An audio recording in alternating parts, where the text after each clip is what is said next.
Êxodo 21. Leis sobre servos, violência e justiça. Depois de receber os 10 mandamentos, Deus continuou falando com Moisés e deu a ele um conjunto de leis para reger a vida do povo de Israel. A primeira delas tratava dos servos hebreus. Se alguém comprasse um servo hebreu, ele serviria por 6 anos. No 7º ano, sairia livre sem pagar nada. Se tivesse chegado sozinho, sairia sozinho. Se tivesse chegado com mulher, a mulher sairia com ele. Mas se o seu senhor tivesse lhe dado uma mulher e dela tivesse filhos, a mulher e os filhos pertenceriam ao senhor, e o servo sairia sozinho. Porém, se o servo dissesse claramente que amava o seu senhor, sua mulher e seus filhos, e que não queria sair livre, então o Senhor o levaria diante de Deus, o encostaria na porta ou na ombreira e furaria sua orelha com uma sovela, e ele seria seu servo para sempre. As leis seguintes tratavam de casos graves. Quem matasse alguém deveria ser condenado à morte, a não ser que o golpe não tivesse sido intencional. Nesses casos, Deus designaria um lugar para onde aquela pessoa poderia fugir. Mas quem agisse com premeditação e matasse o próximo com maldade deliberada, seria arrancado até do altar de Deus para ser executado. Quem ferisse seu pai ou sua mãe também seria condenado à morte. Da mesma forma, quem sequestrasse alguém para vendê-lo, ou quem amaldiçoasse pai ou mãe. Havia também regras para brigas entre pessoas. Se 2 homens brigassem e um ficasse ferido, mas pudesse se levantar e caminhar com apoio, o outro não seria condenado à morte, mas deveria pagar pelo tempo perdido e arcar com a cura do ferido. Se alguém batesse em seu servo com uma vara e ele morresse, seria punido. Mas se o servo sobrevivesse por 1 ou 2 dias, não haveria punição, porque ele era propriedade do Senhor. Se 2 homens brigassem e atingissem uma mulher grávida, causando um parto prematuro, o culpado deveria pagar o que o marido exigisse, conforme o julgamento dos juízes. Se houvesse ferimento grave, a regra era clara: vida por vida, olho por olho, dente por dente, mão por mão, pé por pé, queimadura por queimadura, ferida por ferida, golpe por golpe. Se alguém destruísse o olho de seu servo ou derrubasse um dente do seu servo, deveria libertá-lo como compensação pelo olho ou pelo dente. Se um boi chifrasse alguém e a pessoa morresse, o boi seria apedrejado e sua carne não seria comida. Mas se o dono sabia que o boi tinha esse costume e não o prendeu, o dono também seria condenado à morte, a não ser que pagasse o resgate imposto sobre ele. Havia ainda leis sobre animais que caíam em cisternas abertas, sobre bois que matavam outros bois e sobre a restituição justa em cada caso. Em tudo, a lógica era a mesma: responsabilidade, proporcionalidade e reparação. Êxodo 22. Leis sobre propriedade, moralidade e cuidado com o próximo. As leis continuaram. Se alguém roubasse um boi ou uma ovelha e o matasse ou vendesse, restituiria 5 bois por um boi e 4 ovelhas por uma ovelha. Se um ladrão fosse pego arrombando uma casa à noite e fosse morto, não haveria culpa de sangue. Mas se fosse depois do amanhecer, haveria culpa, porque de dia a defesa poderia ser feita de outra forma. O ladrão deveria restituir tudo. Se não tivesse como, seria vendido por causa do roubo. Havia regras claras sobre campos queimados por descuido, sobre objetos deixados em guarda que fossem roubados ou mortos, sobre animais perdidos ou feridos, enquanto sob cuidado de outro. Em cada caso, havia um critério justo de quem deveria arcar com o prejuízo. Mas além das questões materiais, Deus foi direto ao coração das relações humanas. Não se deveria deixar viver uma feiticeira. Quem se deitasse com um animal seria morto. Quem sacrificasse a outros deuses que não ao Senhor seria destruído. Então vieram mandamentos cheios de compaixão. Não se deveria maltratar nem oprimir o estrangeiro, porque Israel também havia sido estrangeiro no Egito. Não se deveria afligir nenhuma viúva nem órfão. Se fossem afligidos e clamassem ao Senhor, Deus ouviria o clamor deles, e sua ira se acenderia, e mataria os opressores, deixando as esposas deles viúvas e os filhos órfãos. Se alguém emprestasse dinheiro a um pobre, não deveria agir como agiota nem cobrar juros. Se tomasse o manto do próximo como garantia, deveria devolvê-lo antes do pôr do sol, porque era a única coberta dele para dormir. E se ele clamasse ao Senhor, Deus o ouviria, porque era misericordioso. Não se deveria amaldiçoar os juízes nem o governante do povo. As primícias das colheitas deveriam ser oferecidas ao Senhor sem demora.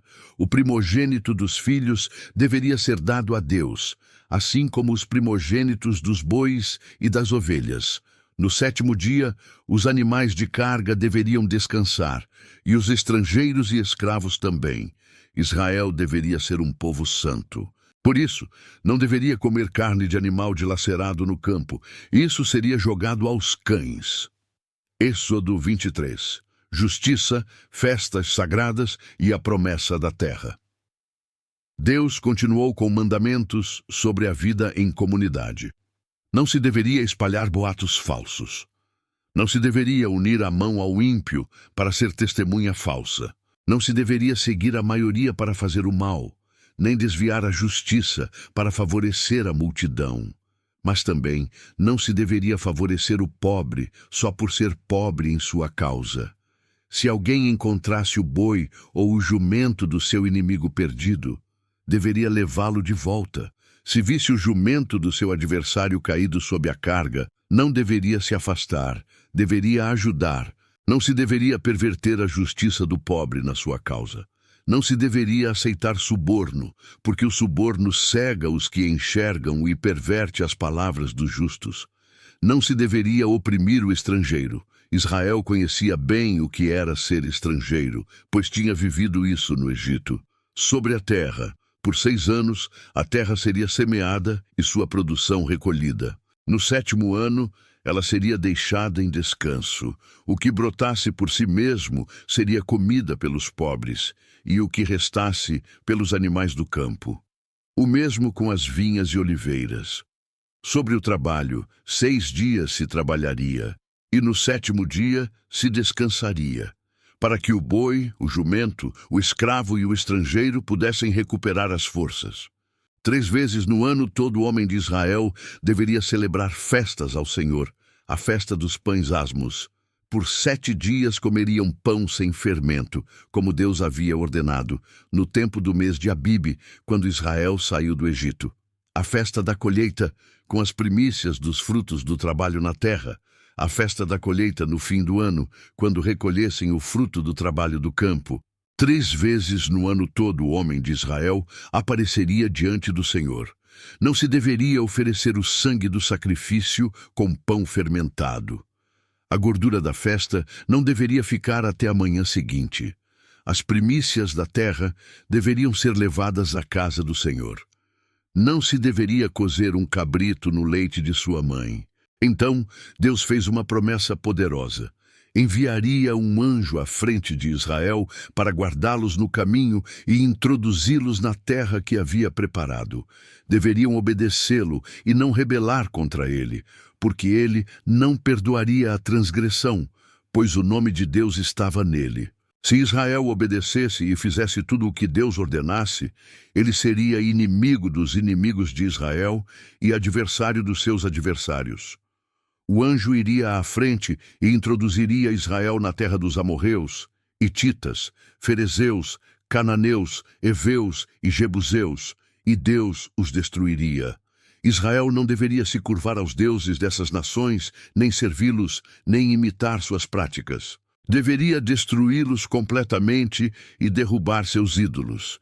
Se Israel servisse ao Senhor, ele abençoaria seu pão e sua água, afastaria as doenças, não haveria mulher que abortasse ou fosse estéril em toda a terra, e Deus daria a Israel uma vida longa e plena. O terror do Senhor iria à frente e causaria confusão em todos os povos que Israel encontrasse. Mas isso não aconteceria de uma vez, para que a terra não ficasse deserta e os animais selvagens não se multiplicassem demais. pouco a pouco, Deus expulsaria os povos, até que Israel crescesse e herdasse a terra. Os limites da terra seriam do Mar Vermelho ao Mar dos Filisteus, e do deserto até o rio Eufrates. Êxodo 24. A aliança selada com sangue. Então o Senhor disse a Moisés: sobe ao Senhor, tu e Arão, Nadab e Abiú, e 70 dos anciãos de Israel, e prostrai-vos de longe. Só Moisés poderia se aproximar do Senhor. Os outros deveriam ficar à distância, e o povo não subiria com ele. Moisés desceu e contou ao povo todas as palavras do Senhor e todos os estatutos. E todo o povo respondeu com uma só voz: tudo o que o Senhor disse, faremos. Moisés escreveu todas as palavras do Senhor. De madrugada, levantou-se e edificou um altar ao pé do monte, com 12 pedras em pé, representando as 12 tribos de Israel. Mandou que os jovens de Israel oferecessem holocaustos e sacrificassem novilhos como ofertas de paz ao Senhor. Moisés tomou metade do sangue e pôs em bacias. A outra metade aspergiu sobre o altar. Então tomou o livro da aliança e leu em voz alta ao povo. Eles disseram: tudo o que o Senhor disse, faremos e obedeceremos. Moisés pegou o sangue das bacias e aspergiu sobre o povo, dizendo: eis o sangue da aliança que o Senhor fez convosco, com base em todas essas palavras. Então Moisés, Arão, Nadab, Abiú e os 70 anciãos subiram e viram o Deus de Israel. Debaixo dos seus pés havia algo como obra de pedra de safira, claro como o próprio céu. Deus não estendeu a mão contra os líderes de Israel. Eles viram a Deus, e comeram e beberam. Depois disso, o Senhor disse a Moisés: sobe a mim no monte e fica lá, e te darei as tábuas de pedra, a lei e os mandamentos que escrevi para instruir o povo. Moisés se levantou, com Josué seu assistente, e subiu ao monte de Deus. Disse aos anciãos: esperai aqui até que voltemos. Arão e Hur estão convosco. Quem tiver alguma questão, que se dirija a eles. Moisés subiu ao monte, e a nuvem o cobriu. A glória do Senhor repousou sobre o monte Sinai. Por 6 dias a nuvem cobriu o monte. No 7º dia, Deus chamou Moisés de dentro da nuvem. Para os olhos dos filhos de Israel, a glória do Senhor parecia fogo consumidor no topo do monte. Moisés entrou no meio da nuvem e subiu ao monte, e ficou lá 40 dias e 40 noites. Êxodo 25. As instruções para o tabernáculo, a arca e o candelabro. No alto do monte, dentro da nuvem, Deus falou a Moisés sobre algo muito especial. Ele queria habitar no meio do seu povo. Para isso, deveria ser construído um santuário, o tabernáculo. O povo deveria trazer ofertas voluntárias de coração: ouro, prata e bronze, fios de azul, púrpura e carmesim, linho fino e cabelos de cabra, peles de carneiro tingidas de vermelho e peles finas, madeira de acácia, azeite para a iluminação, especiarias para o óleo de unção e para o incenso aromático, pedras de ônix e outras pedras preciosas para o colete e o peitoral do sumo sacerdote. A partir dessas ofertas, o povo construiria um santuário e Deus habitaria no meio deles. A arca. A primeira coisa a ser construída seria a arca, um cofre sagrado de madeira de acácia, com 1,12 m de comprimento, 67 centímetros de largura e 67 centímetros de altura. Seria revestida de ouro puro por dentro e por fora, com uma moldura de ouro em volta. 4 argolas de ouro seriam fixadas nos 4 pés, 2 de cada lado, e por essas argolas passariam os varões de madeira de acácia revestidos de ouro, usados para transportar a arca. Os varões nunca seriam retirados. Dentro da arca seria colocado o testemunho, as tábuas da lei, que Deus daria a Moisés. Sobre a arca seria posta a tampa, o propiciatório, de ouro puro, com as mesmas medidas de comprimento e largura da arca. 2 querubins de ouro batido seriam feitos nas 2 extremidades do propiciatório, um em cada ponta, formando uma peça única com ele. Os querubins esticariam as asas para cima, cobrindo o propiciatório com elas, e seus rostos estariam voltados um para o outro, olhando para baixo, em direção ao propiciatório. Ali, entre os 2 querubins, acima do propiciatório que está sobre a arca do testemunho, Deus se encontraria com Moisés e lhe daria todos os seus mandamentos para o povo de Israel. A mesa dos pães. Seria construída também uma mesa de madeira de acácia, 90 centímetros de comprimento, 45 de largura e 67 de altura, revestida de ouro puro, com moldura de ouro em volta, e uma borda de alguns centímetros também, com moldura de ouro. 4 argolas de ouro nas 4 quinas, junto à moldura para passar os varões de transporte, também de madeira de acácia revestida de ouro. Sobre essa mesa seriam postos pratos, incensários, jarros e tigelas para as libações. Tudo de ouro puro. E o pão da proposição estaria sempre diante do Senhor. O candelabro. O candelabro seria feito de ouro puro batido. A base, o tronco, as taças, os botões e as flores, tudo formando uma peça única. 6 ramos sairiam dos lados, 3 de cada lado. Cada ramo teria 3 taças em forma de flor de amêndoa, com botão e flor. O tronco central teria 4 taças em forma de flor de amêndoa com botões e flores. Um botão ficaria debaixo de cada par de ramos, em todo o candelabro, tudo numa única peça de ouro puro batido. 7 lamparinas seriam colocadas no candelabro, iluminando o espaço à sua frente. Os apagadores e as bandejas das brasas também seriam de ouro puro. O peso total do candelabro e de todos os seus utensílios seria de 34 quilos de ouro puro. Deus mostrou a Moisés o modelo de tudo isso, e era exatamente assim que deveria ser construído. E assim termina mais uma narrativa da palavra de Deus. Que tudo o que foi dito hoje plante algo bom no seu coração.